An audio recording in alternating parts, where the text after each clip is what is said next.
নোয়াখালীর বেগমগঞ্জে ফুটবল খেলা দেখা নিয়ে দ্বন্দ্বের জের ধরে যুবদলের এক কর্মীর গুলিতে জামায়াতের 2 কর্মী গুলিবিদ্ধ হওয়ার অভিযোগ উঠেছে।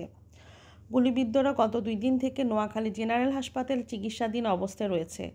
এদিকে আহতদেরকে দেখতে হাসপাতাল পরিদর্শন করে জামায়াতে ইসলামের নোয়াখালী জেলা আমির ইসাক খন্দকার, জেলা সেক্রেটারি মাওলানা বোরহান উদ্দিন, বেগমগঞ্জ উপজেলা আমির আবু জাহের, নোয়াখালী শহর আমির মাওলানা ইউসুফ মোহাম্মদ ইমরান সহ অনেকে। বিষয়টি নিশ্চিত করেন বেগমগঞ্জ থানার ভারপ্রাপ্ত কর্মকর্তা ওসি লিটন দেওয়ান।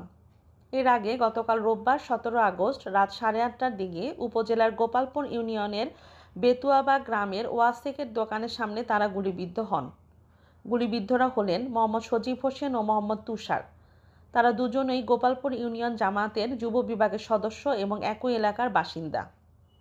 খোঁজ নিয়ে ও জামায়াতের যুব বিভাগের নেতাদের সাথে কথা বলে জানা যায়, গত শুক্রবার 15 আগস্ট বিকেলে উপজেলার গোপালপুর হাইস্কুল মাঠে মনির পাটোয়ারি স্মৃতি ফুটবল টুর্নামেন্টে খেলা দেখাকে কেন্দ্র করে জামায়াতের কর্মী রাসেলের সাথে বিএনপির কর্মী মানিকের বাকবিতণ্ডা হয়। এরপর একই দিন সন্ধ্যায় যুবদল কর্মী হাবিব ও ছাত্রদলের কর্মী মহসিনের নেতৃত্বে অস্ত্র নিয়ে মহড়া দেয় একদল অস্ত্রধারী। ওই সময় ককটেল বিস্ফোরণ ঘটিয়ে এলাকায় আতঙ্ক সৃষ্টি করে। পরবর্তীতে ও শনিবার রাতে অস্ত্র নিয়ে জামায়াতের কর্মীদের ধরতে পুনরায় তল্লাশি চালায় তারা। বেগমগঞ্জ উপজেলা জামায়াতের যুব বিভাগের সভাপতি মোহাম্মদ জাকির হোসেন অভিযোগ করে বলেন, রোববার সন্ধ্যায় বিষয়টি সমাধানের জন্য স্থানীয় লোকজন মধ্যস্থতায় বসলে যুবদল কর্মী হাবিব ও ছাত্রদলের কর্মী মহসিনের নেতৃত্বে লেদু, সোহেল, ফয়সাল, আশরাফ, হাশেম, মেরাজ ও মানিক জামায়াত কর্মীদের উপর হামলা চালায়। এক পর্যায়ে হাবিব তাদের উপর এলোপাথারি গুলি ছোড়ে। এতে জামায়াতের যুব বিভাগের কর্মী সজীব ও তুষার গুলিবিদ্ধ হয়। তাৎক্ষণিক স্থানীয়রা তাদের উদ্ধার করে 250 শয্যা বিশিষ্ট নোয়াখালী জেনারেল হাসপাতালে ভর্তি করেছেন। তারা বর্তমানে হাসপাতালে চিকিৎসাধীন রয়েছে। এ ব্যাপারে জানতে চেয়ে যুবদল কর্মী হাবিব ও ছাত্রদল কর্মী মহসিনের মুঠোফোনে একাধিকবার কল করা হলেও মোবাইল বন্ধ পাওয়া যায়। এ কারণে তাদের বক্তব্য জানা সম্ভব হয়নি। যোগাযোগ করা হলে জেলা যুবদলের আহ্বায়ক মঞ্জুরুল আজিম সুমন বলেন, বিষয়টি আমার জানা নেই, তবে এই বিষয়ে খোঁজখবর নিয়ে পরে জানাবো।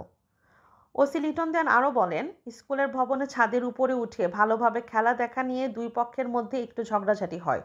আরও অভিযোগ ছিল, খেলায় জুনিয়র খেলোয়াড় সুযোগ পায়, সিনিয়র খেলোয়াড়রা সুযোগ পায় না।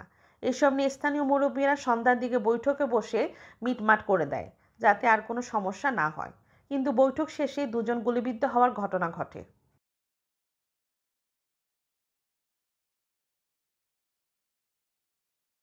আমলিক করতো ওই সময়, এখন বিএনপি ক্ষমতা থাকছে, এখন সে বিএনপি করে করতেছে।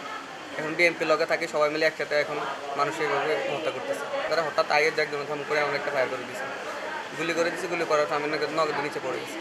আর হাবিব এই আমাকে নিয়ে যাইতেছে, আর সবাই বলতেছে হাবিব হাবিব হাবিব। এমনি দেখুন হাবিবে গুলি করছিল। আবার 18 সালে এই আনসার মার্ডার সময় সে আনসারকে একটা গুলি করছিল, ওই সময় সে 1 নম্বর আসামি ছিল। ওদের সরকারের একটাই দাবি, তাদেরকে আইনের আওতায় কঠোর শাস্তি দেওয়া হোক, তারা যেন ভবিষ্যতে আর কোনো মানুষের সাথে এরকম যেন না করতে পারে। আর হাবিব, ল্যাংলা ফয়সাল এরা আগে ছাত্রী করতো, এখন বিএনপির সাথে জড়িত। এরা অনেক ক্রাইম করছিল আগে। পড়াশোনার ক্ষেত্রে দৃষ্টি আকর্ষণ করছে যে আসামের অধিকৃত মডেল থানা আসে। আমি ন্যায্য বিচার চাই। আমার স্বামীকে যে ইয়ে করছে, আমি ন্যায্য বিচার চাই। আমার ভাইয়ের ছেলে বড় মেয়ের ছেলের কাছে ফোন দিচ্ছি, কি রে সজীবের কি কথা, ফুফু আর না সজীবের গায়ে গুলি লাগছে, কে করছে কয় জানি না, এটা করতে পারি আমরা সজীবের হাসপাতাল যাই। সুস্থ বিচার চাই, আমার ভাইয়ের ছেলে সুস্থ বিচার চাই আমরা। স্বৈরাচার যখন ছিল তখন এলাকাতে একদম তৃণমূল থেকে হাই লেভেল পর্যন্ত, উপজেলা জেলা পর্যন্ত আওয়ামী লীগ স্বৈরাচার শোষণ করে গেছে, নির্যাতন করে গেছে, নিপীড়ন করে গেছে। এখন এলাকাতে আওয়ামী লীগ পতনের পর থেকে যারা আওয়ামী লীগ করছে, নির্যাতন করছে, নিপীড়ন করছে, চাঁদাবাজি করছে, ইয়াবা ব্যবসা করছে, এখন এরা বিএনপিতে যোগ দিছে, নব্য বিএনপি হয়ে মানুষকে সেম স্বৈরাচারের মতন, নব্য স্বৈরাচারের মতন আচরণ করতেছে। আমরা সরকারের কাছে, প্রশাসনের কাছে একটাই দাবি, এদেরকে দৃষ্টান্তমূলক শাস্তির আওতায় নিয়ে আসার জন্য, যেন এলাকাতে আর কেউ ইয়াবা ব্যবসা করতে না পারে, মাদক ব্যবসা না করতে পারে, সমাজকে কলুষিত না করতে পারে। আমরা সরকারের কাছে এই একটাই দাবি করছি। তাদের কাছে অস্ত্র আছে, তাদের অস্ত্রটা উদ্ধার করে উচিত শাস্তি দেওয়া হয় তাদেরকে। জি, এটাই আমাদের বক্তব্য। আমাদের এই মুহূর্তে এটাই সাংবাদিকদের কাছে মাধ্যমে আমরা দাবি জানাচ্ছি তাদের কাছে যে সন্ত্রাসীদেরকে অ্যারেস্ট করে যেন অস্ত্র উদ্ধার করে তাদের শাস্তির ব্যবস্থা করা হয়। গতকালকে রাত্রে আমাদের বেগমগঞ্জ উপজেলার 2 নং গোপালপুর ইউনিয়নে এটা স্থানীয় খেলাকে কেন্দ্র করে আমাদের ভাইরা সেই খেলা দেখার জন্য গিয়েছিল। সেখানে কথা কাটাকাটির এক পর্যায়ে গতকালকে একটা সমঝোতার বৈঠক করার জন্য মূলত এদেরকে ডাকা হয়েছিল। সেই সমঝোতার বৈঠকে যাওয়ার পরে সেখানে বিএনপি এবং ছাত্রদল, যুবদলের কিছু সন্ত্রাসী বাহিনী আমাদের এসব ভাইদেরকে সরাসরি গুলি করে এবং তারা সেখানে আহত হয়। বর্তমানে তারাই হাসপাতালে আছে। আমরা এর তীব্র নিন্দা জানাই এবং প্রশাসনের প্রতি আমাদের আবেদন হচ্ছে এসব সন্ত্রাসীদেরকে অনতিবিলম্বে গ্রেপ্তার করে দৃষ্টান্তমূলক শাস্তির আওতায় আনা দরকার। এটাই আমাদের মূলত দাবি। তো 2 জনের ভেতরে একজনের পায়ের 2টো হাড় ভেঙে গিয়েছে এবং ওখানে আর উরুতে শুধু মাংসে একটা আঘাত আছে, কিন্তু হাড়ে কোনো ধরনের আঘাত নাই।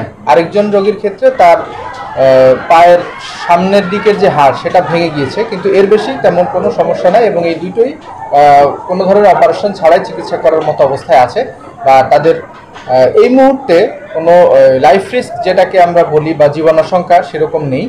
তবে যেহেতু এই জিনিসগুলোর সম্পর্কে আসলে আগে থেকে কিছু বলা যায় না, আমরা অন্তত 7 থেকে 14 দিন অবজার্ভ করতে হবে। এই সময়ের মধ্যে যদি কোনো জটিলতা না হয় তাহলে ধরে নিতে হবে তাদের অবস্থা ভালো, এবং এখন পর্যন্ত আমরা যা দেখছি তাদেরকে আমরা ভালো হিসেবেই মানে আশঙ্কামুক্ত হিসেবে ট্রিট করছি।